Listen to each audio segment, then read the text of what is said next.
Apa kabar? Iya. Sehat kan? Ada tempat tidak hadir? Hadir semua ya, karena untuk ini kita kan pakai gelombang ya, jadi yang gelombang ini kita hadir semua. Baiklah, pada kesempatan ini kita akan membahas materi tentang stres dan cara mengatasinya. Ya, minggu yang lalu kita sudah membahas tentang materi tentang karir ya, kemana setelah tamat SMP nanti mau kemana. Nah, sekarang kita membahas tentang masalah stres. Ini dia stres dan cara mengatasinya. Adapun tujuan dari pembelajaran kita pada hari ini yaitu untuk dapat memahami gejala-gejala stres serta faktor-faktor penyebab stres dan cara mengatasinya. Ya. Nah, selanjutnya apresiasi pada materi kali ini adalah tidak ada seorang pun yang bisa menghindarkan diri dari stres. Namun, stres bisa dikelola sehingga justru mendatangkan nilai positif bagi seseorang. Stres tidak boleh dihilangkan sama sekali karena dia membantu kelangsungan hidup dan memberikan dinamika hidup. Itu menurut Bu Jadid. Ya, kemudian dibutuhkan sebuah kecakapan dalam menghadapi tantangan dengan cara mengendalikan tanggapan atau respon secara proporsional. Dengan demikian, manusia bisa memperbaiki kualitas hidupnya. Kemampuan mengelola ini tidak datang begitu saja, tapi didapatkan melalui sebuah proses. Nah, itu apresiasi dari stres ya. Oke. Nah, sebelum kita mulai materi, ini adalah kesepakatan kelas yang telah kita sepakati bersama-sama beberapa waktu yang lalu ya. Ini saya bacakan lagi. Yang pertama, menjaga kebersihan. Yang kedua, tolong menolong. Yang ketiga, stop bullying. Yang keempat, disiplin. Yang kelima, berpakaian rapi. Yang keenam, 5S. Senyum, salam, sapa, sopan dan santun. Nah, kesepakatan ini saya lihat sudah berjalan ya. Saya lihat pakainya sudah rapi-rapi, sudah cantik-cantik ya kan, sudah ganteng-ganteng. Kemudian kelas juga bersih, tidak ada sampah, sopan, senyum. Nah, itu ya. Oke, selanjutnya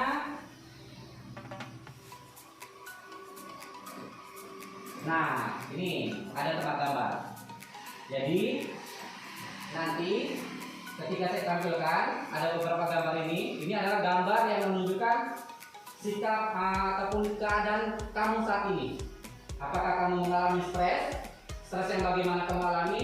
Apakah stres tingkatannya itu rendah, sedang, ataupun tinggi? Nah, nanti kamu lihat gambarnya, perhatikan instruksinya.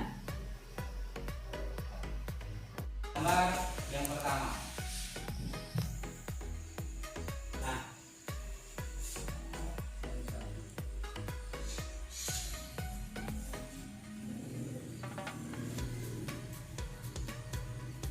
ya, gambar ini, jika kamu melihat gambar ini bergerak, ya, ataupun diam. Kalau diam, berarti kamu itu tidak mengalami gangguan ataupun biasa saja. Tapi kalau kamu lihat gambarnya bergoyang pelan, berarti itu ada kecenderungan kamu mengalami stres yang ringan. Nah, kalau dia gambarnya bergoyang ataupun bergerak secara cepat, itu berarti tingkat stres kamu itu sudah tinggi. Ya. Nah, ini bagaimana gambarnya? Goyang. Ada yang tidak bergoyang? Tidak bergoyang. Oh, berarti jiwanya masih normal, masih stabil ya, tidak stres. Oke. Kita coba gambar selanjutnya.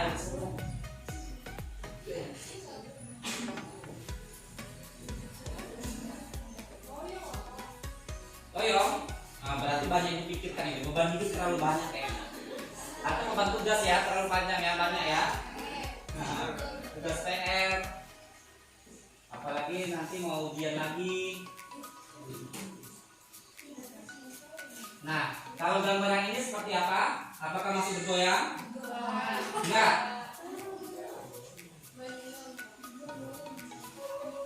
Ya. Oke. Goyang sedikit. Nah, berarti enggak juga nanti ya.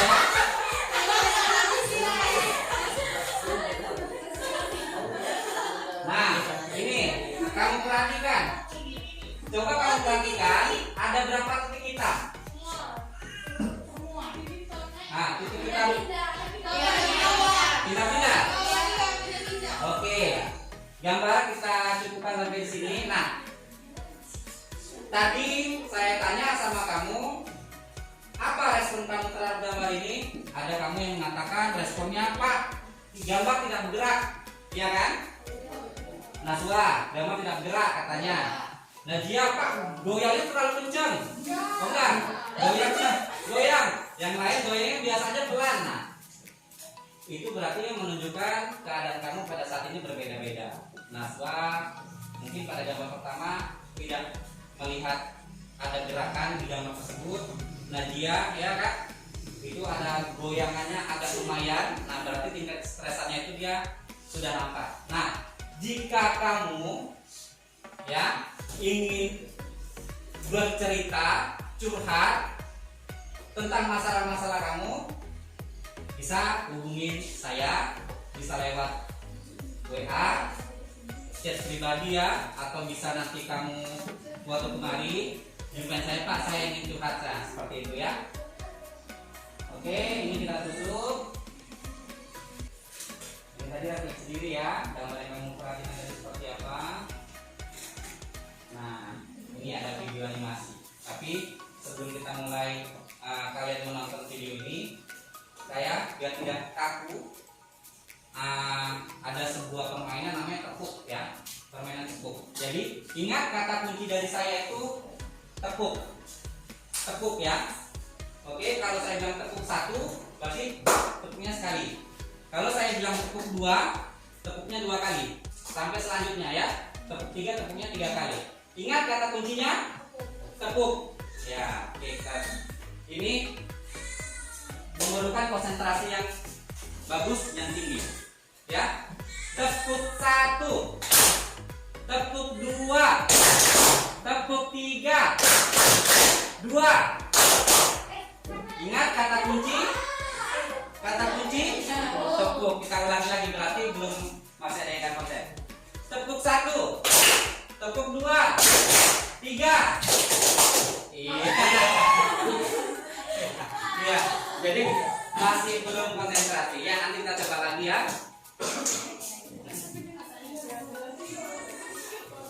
Nah, ini ada video. Dalam video ini ataupun tayangan ini, nanti silakan ambil buku ataupun kertas, pulpen. Kamu nanti menuliskan tokoh-tokoh apa saja yang berperan dalam video ini. Ya. Kemudian bagaimana perasaan yang ditampilkan oleh video ini nanti, dan kesimpulan apa yang kamu dapat dari video ini. Nanti saya minta setelah kalian menonton video ini, masing-masing setiap kelompok ini yang sudah kita bentuk ya, sudah kita bentuk berdasarkan pemetaan. Kamu nanti bisa mempresentasikannya. Ya, nggak apa-apa, biar kita lebih rileks kartun. Ya, tengok tokoh-tokohnya apa saja.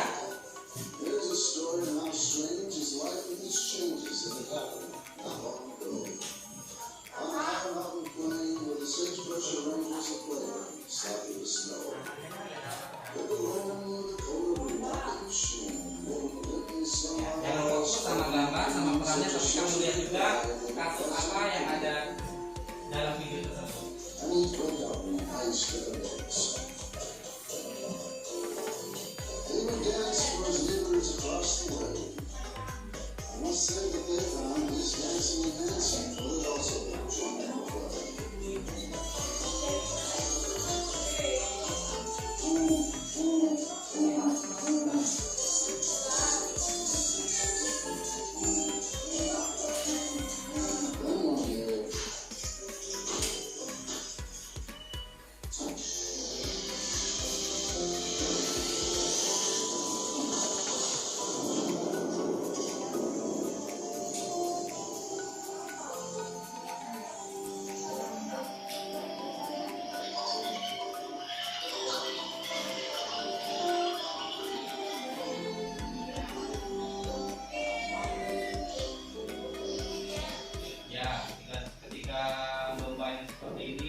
Mas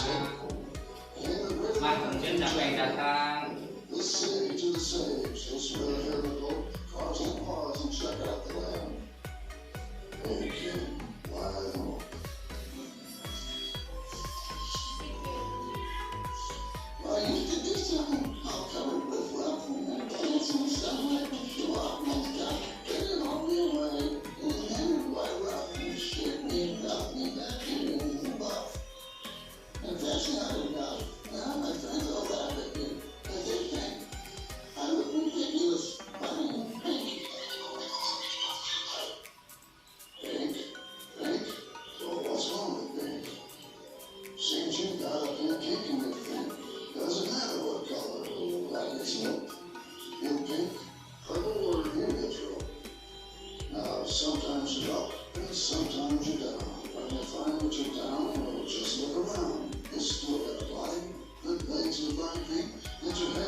Ya bulunya ya, diambil lagi bulunya. Ekspresinya bagaimana?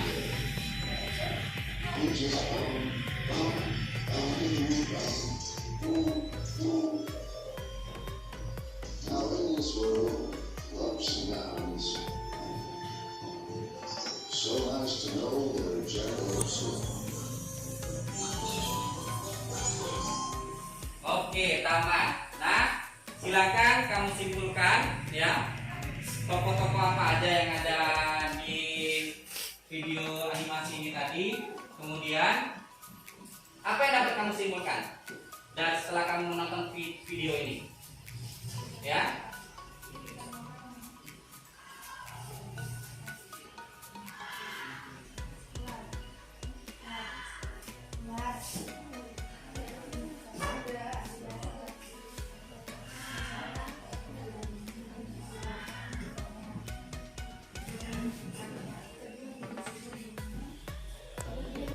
Yang kamu tampilkan idenya nanti ada dapat apa yang kesimpulan dari video tadi. Bisa? Oke, bisa? Sudah dapat?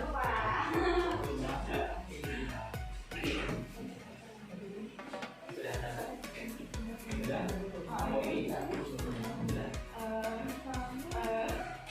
Ya. Silakan berdiskusi.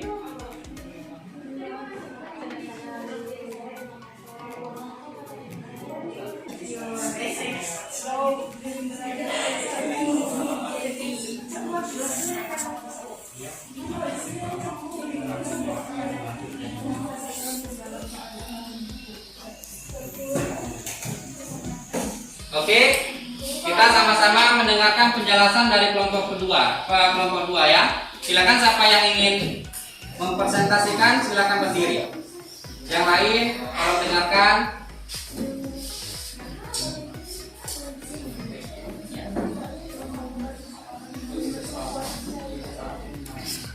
mari kan? Iya.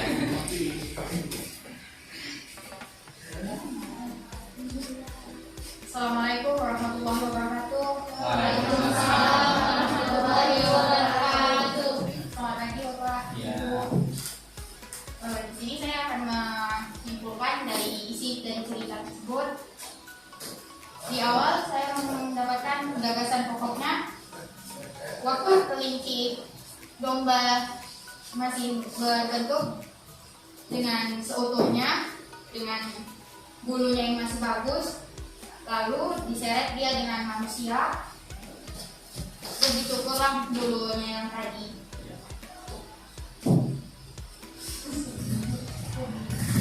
Lalu teman-teman yang lain, binatang-binatang yang lain datang untuk mengejeknya. Lalu pada beberapa saat kemudian ada seekor rusa datang menghampirinya untuk menyemangatinya agar dia tidak sedih. Ketika domba tadi diejek oleh teman binatang-binatang yang lainnya, dia merasa sedih.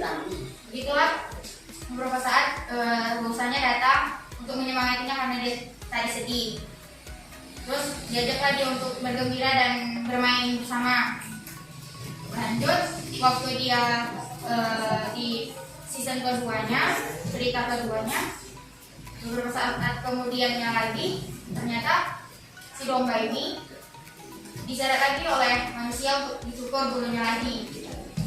Tetapi di season kedua ini si domba udah tidak terlalu merasa sedih karena tadi udah dapat support atau semangat dari si rusa tadi. Jadi si pokoknya pesan dari isi cerita tersebut, kita nggak boleh sedih dan apa yang ujian kita dalam kehidupan. Jadi itu aja pesan singkatnya. Sekian dan terima kasih. Assalamualaikum warahmatullahi wabarakatuh. Silakan kelompok 3. Ini Kak Naswa, silakan maju.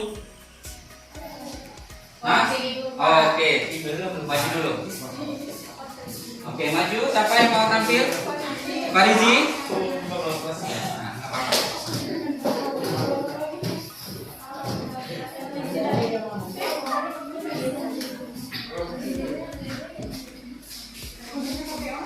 Ya, dengarkan.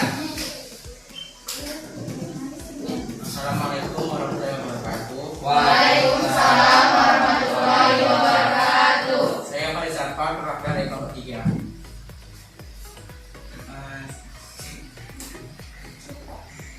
Di sini saya ingin menyampaikan kesimpulan dari cerita tadi. Kesimpulannya, jadi kayak tentang kepercayaan diri seseorang. Seseorang itu tidak selalu di atas, tapi kekal di bawah. Jadi ketika seseorang terpuruk, dia membutuhkan support, membutuhkan semangat, dia bangkit lagi dan percaya dirinya kembali lagi. Pertamanya kan domba tadi itu dia memiliki bulu yang sangat bagus, ya istilahnya dia di atas dengan ketika dia ingin dicukur, dia berada di posisi di bawah, dia kayak terpuruk itu dengan kesedihannya. Tapi ada sifat tinggi tadi yang mempunyai semangat agar dia tetap percaya diri dengan meskipun dia tidak memiliki bulunya. Dan dengan bulunya itu kan dia tetap semangat tidak ada bulunya dan mulai percaya dirinya. Jadi meskipun bulunya tidak ada, dia tetap seorang domba yang dia yang ceria gitu kan. Oke, sekian, terima kasih. Itulah kesimpulan dari saya. Assalamualaikum warahmatullahi. Oke, mungkin kita cukupin 2 kelompok saja dulu ya. Ya, bagus penjelasan dari kelompok masing-masing sangat bagus ya. Jadi kelompok apa saja sih yang terlibat yang kalian lihat dari video tadi? Ada ular, domba, ya bagus, ya. Oke, bagus ya. Nah, setelah saya mendengarkan kesimpulan dari masing-masing kelompok, nah sini saya akan menjelaskan. Nah, jika kita ya ada masalah ataupun sesuatu yang terjadi pada diri kita, apa yang kita rasakan? Sedih, terus terpuruk, marah, stres, ya kan? Nah, ini ekspresi-ekspresi ini tadi yang ditampilkan oleh sang domba. Di saat kita mengalami kondisi seperti itu yang kalian bilang tadi, terpuruk, sedih, stres, kita membutuhkan apa? Semangat. Iya, solusi bagus, semangat. Membutuhkan apa lagi? Kepercayaan diri. Kita membutuhkan orang lain. Ya, apa gunanya orang lain yang tadi. Untuk memberi solusi. Iya, bagus, untuk memberi solusi dari permasalahan yang kita hadapi. Nah, begitu juga dengan kalian. Apabila kalian memiliki permasalahan yang kira-kira kalian tidak bisa lagi kalian tangani, ceritakanlah dengan siapapun yang kalian percaya. Kalian punya sahabat? Punya sahabat kan? Iya, cerita sama sahabat. Nah, kalau mau bercerita, orang yang paling tepat untuk dia ada cerita adalah orang tua. Yes. Ya, nah itu tadi. Oke, selanjutnya ya, dari video tadi kira-kira apa sih yang kalian ketahui tentang stres itu apa? Gangguan mental. Iya, gangguan mental. Terus apa lagi?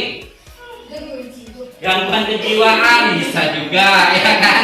Bukan berarti gila ya. Itu kalau orang yang sudah gila itu berarti gangguan mental dan kejiwaan itu sudah sangat parah dan tidak dapat diatasi. Ya, ini ada beberapa pengertian tentang stres. Nah, ini dia. Stres adalah reaksi seseorang baik secara fisik maupun emosional, mental atau psikis apabila ada perubahan dari lingkungan yang mengharuskan seseorang menyesuaikan diri. Kemudian, stres adalah bagian alami dan penting dari kehidupan. Tetapi apabila berat dan berlangsung lama dapat merusak kesehatan kita. Remaja bereaksi terhadap stres dengan cara yang berbeda-beda. Meskipun stres dapat membantu menjadi lebih waspada dan antisipasi ketika dibutuhkan, namun dapat juga menyebabkan gangguan emosional dan gangguan fisik pada remaja tersebut. Jadi intinya, stres adalah gangguan pada tubuh dan pikiran yang disebabkan oleh perubahan dan tuntutan kehidupan. Nah, itulah kesimpulan dari stres. Kemudian, faktor-faktor penyebab dampak stres. Ya, apa-apa saja sih faktornya yang kalian ketahui? Dari mana tuh? Kenapa? Faktor sekolah. Ya, bisa dari faktor sekolah, bisa. Banyak PR. Ya kan, banyak tugas. Dibully. Ya kan, sama teman jadi dia stres. Itu adalah faktor lingkungan. Iya, bagus. Nah, lingkungan kehidupan memberikan berbagai tuntutan penyesuaian diri kamu. Kamu contohnya gini, kan ada contoh kamu nanti bakal masuk ke SMA. Itu lingkungan baru tidak sama kamu? Iya. Nah, kamu kan butuh penyesuaian lagi dengan teman-teman kamu yang baru, keadaan kelas kamu yang baru. Nah, itu kalau kamu tipe orang yang susah untuk beradaptasi, itu kamu akan menimbulkan rasa stres. Nah, ini faktor lingkungan. Kemudian yang kedua, faktor fisiologi, yaitu perubahan kondisi tubuh kamu. Ya, ini contohnya seperti ini. Ini biasanya terjadi pada masa remaja. Ya, dan biasa dari SD mau ke SMP. Kalau perempuan mungkin muncul menstruasi. Nah, kalau kamu dari kecil tidak diajarkan sama orang tua kamu, oh nak, kamu nanti kalau sudah balik untuk perempuan nanti dapat menstruasi. Kalau tidak diajarkan seperti itu, kamu nanti bisa stres. Loh, ini kok keluar tiba-tiba keluar seperti ini. Gitu. Yang itu yang laki-laki juga seperti itu. Ya, kok ini tumbuh jagung tumbuh ini, nah itu bisa. Ya, kemudian yang ketiga apa? Faktor pikiran kita.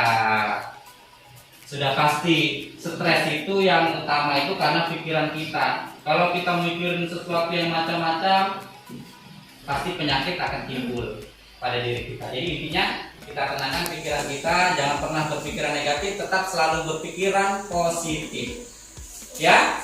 Iya, berpikiran positif. Apapun yang terjadi kita berpikiran positif. Oh, ini masalah. Kenapa ya Allah ngasih masalah sama aku tuh terus menerus?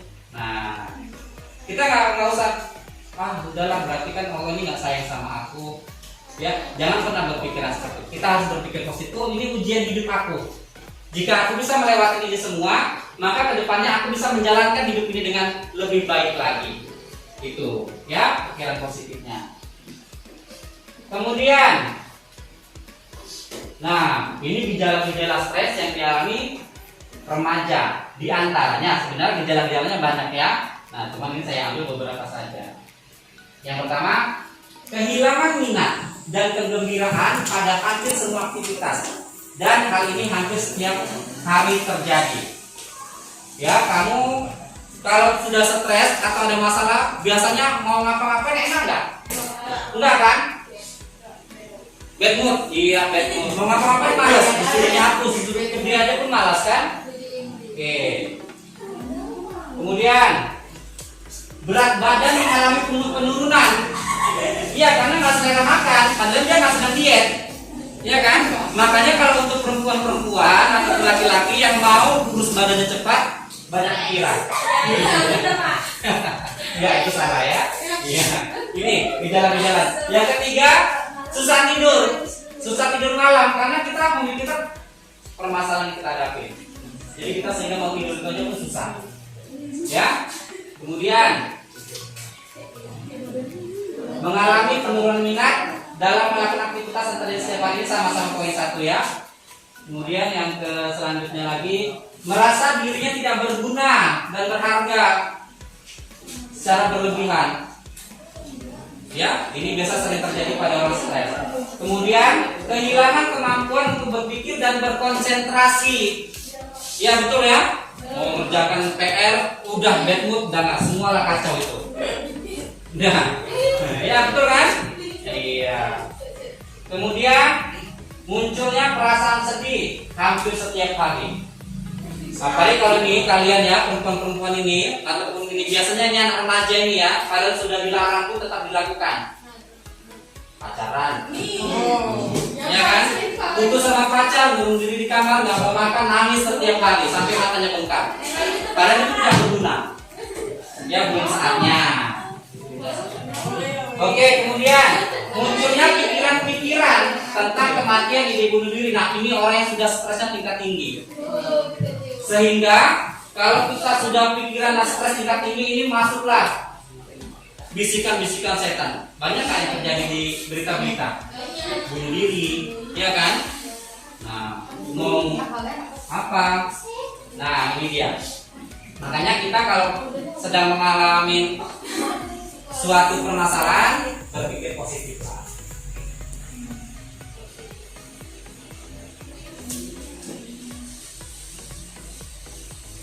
Nah, ini dampak akibat stres. Yang pertama, dampak psikologis. Secara umum, orang yang mengalami stres mengalami sejumlah gangguan fisik, misalnya mengalami jantung pencernaan, jantung berdebar kencang, badan gemetaran dan lain-lain ya. Kemudian dampak psikologisnya, misalnya susah tidur, gangguan emosi, gelisah yang berlebihan, gampang bersedih atau depresi.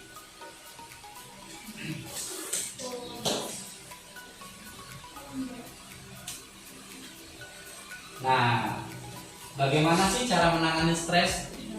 Setiap orang itu kan macam-macam cara menangani stresnya. Salah satunya apa? Iya, perbanyak ibadah, apalagi ya soal rekreasi, bagus, apalagi piknik, ya sama, rekreasi piknik sama. Ada lagi. Biasanya kamu apa kalau kamu sedang stres atau bad mood? Jalan-jalan, curhat, main-main. Ya banyak cara orang mengatasi stresnya. Ya. Nah, coba ini ada beberapa di antaranya mungkin termasuk salah satu cara kalian menangani stres.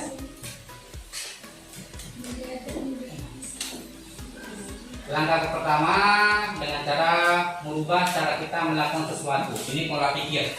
Ya, untuk keperluan ini kita perlu memiliki skill yang relevan. Misalnya skill mengatur waktu kamu. Kalau kamu susah mengatur jadwal belajar, banyak kali tugas daring yang diberikan guru-guru, ya kan? Nah, kita setiap hari itu kan 2 mata pelajaran. Setiap hari kamu kerjakan, kan tidak semua guru memberikan itu PR kalau dia pertanyaan-pertanyaan semua. Ada yang merangkum. Nah, kamu kerjakan setiap harinya. Jangan kamu tumpuk sampai nanti pengumpulan tugas 2 minggu selanjutnya itu kamu kerjakan lembur begadang. Kebanyakan seperti itu tidak? Iya. Nah, itulah perlunya pengaturan waktu. Nah, kemudian yang kedua, ya langkah kedua strategi kita menyiapkan diri menghadapi rasa stres dengan cara berolahraga ya tadi ya. Berolahraga, makan, rekreasi, istirahat dan lain-lain. Nah, itu tadi yang kamu ucapkan tadi. Kemudian langkah ketiga, strategi kita menangani dampak stres yang terlanjur ada.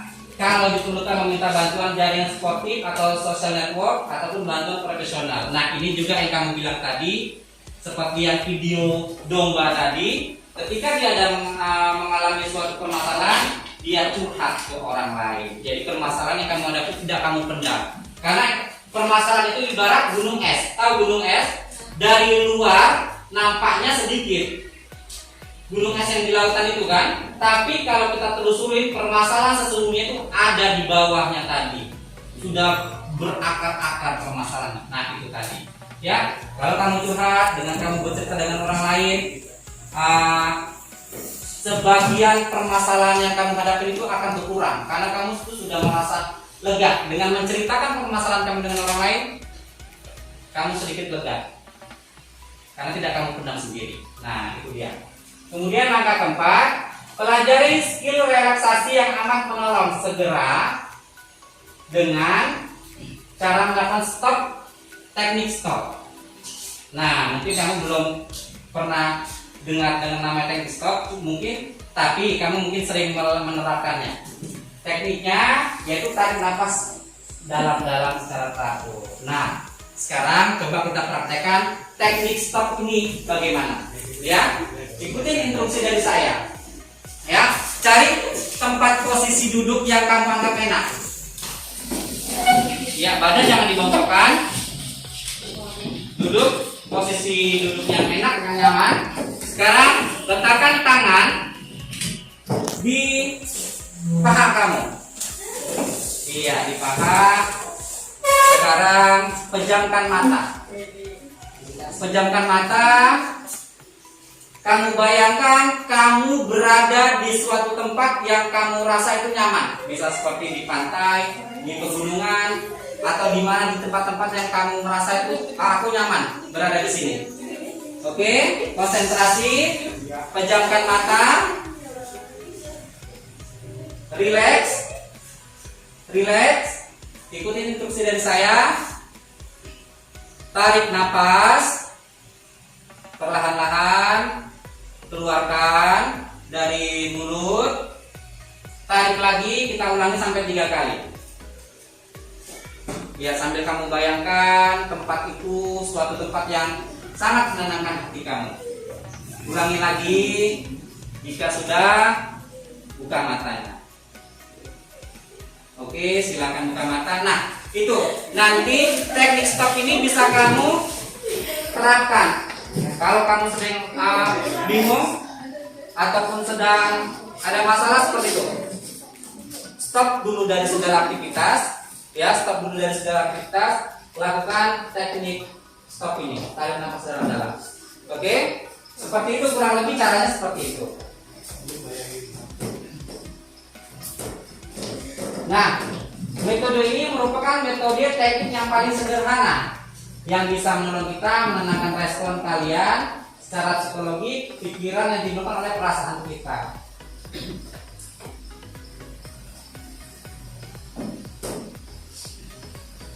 Ya, ini tadi menangani stres ya, sama dengan yang tadi. Stres itu singkatan dari S-nya itu study skill. Yang kedua, T-nya itu tempo, time management, pengaturan waktu kamu, ya. Yang R-nya itu rehat atau rest atau istirahat. Pada saat stres itu akan dibutuhkan kamu istirahat. E-nya eating dan exercise, makan dan olahraga. Lakukanlah. Biasanya kan ada tipe-tipe orang yang lagi stres itu makan. Biasanya makan coklat itu kan membangkitkan selera kita. Ya, nah itu tadi makan dan olahraga.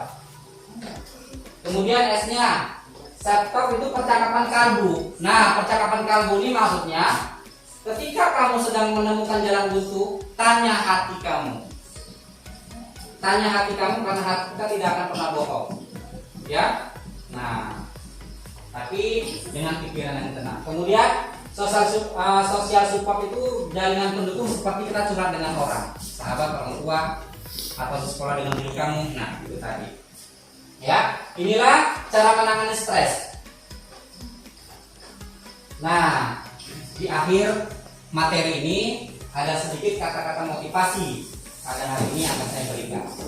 Yang pertama, jangan terus-menerus bersedih atas apa yang menimpa kamu. Hidup adalah perputaran, hadapi dengan senyuman.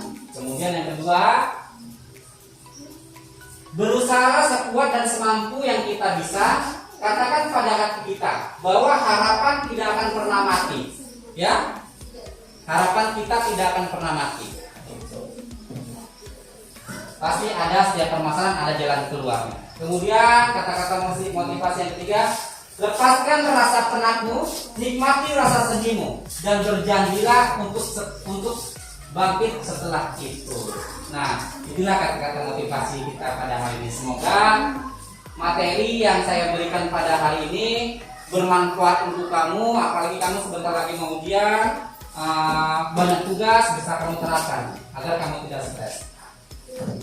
Ya, kemudian sekian dan terima kasih. Iya, oke. Dari apa yang terima kasih.